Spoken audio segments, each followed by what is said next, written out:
Bismillahi Raxmaani Raxiim. Ma isku riiqdaa ama isku xoqdaa ilkahaaga markaad jiiftid? Subaxii ma la soo toostaa madax xanuun, murqaha daamanka oo ku danqanayo, dhagahoo ku guuxa kuna xanuuna?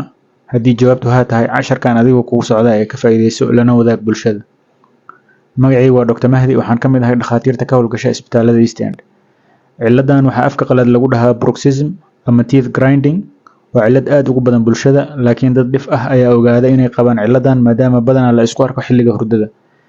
Soomaalidu qaarkood waxay aaminsan yihiin in ciladan lagu yaqaano dadka dilaaga ah, laakiin taasi sax ma ahan. Ilko isku riiqista waxaa badanaa sabab u ah diiqada, walwalka iyo isku buuqa maskaxda. Waxaa kaloo lagu arkaa dadka aad u caba kafeyga wixii ka badan 6 koob maalintii. Sidoo kale dadka qaata daawooyinka qaar ee maskaxda loo isticmaalo sida kuwa la isku dhaho SSRI. Sidoo kale waxaa ciladan lagu arkaa dadka qabo cilada neef ku dhagga xilliga hurdada, afka qalaadna lagu dhaho sleep apnea. Ciladan haddii aan la daaweynin waxay keentaa hurdo xumo, ilkaha oo baabaa ama jajaba sida isku xoqayaan dartood, kala goosida daanka oo dabco ama booskooda ka sikada, kaasoo keeni kara in afka furitaankiisa iyo xiristiisa ay ku dhibto. Sidoo kale xanuun laga dareemo wejiga.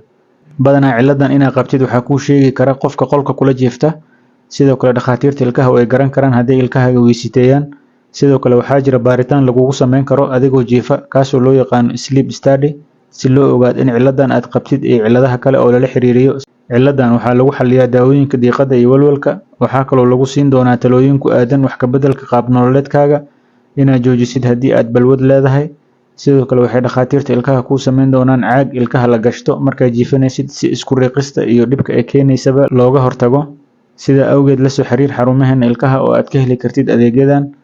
Wixii su'aalo ah noogu reeb qaybta comments ee muuqaalkan. Waana mahadsantahay.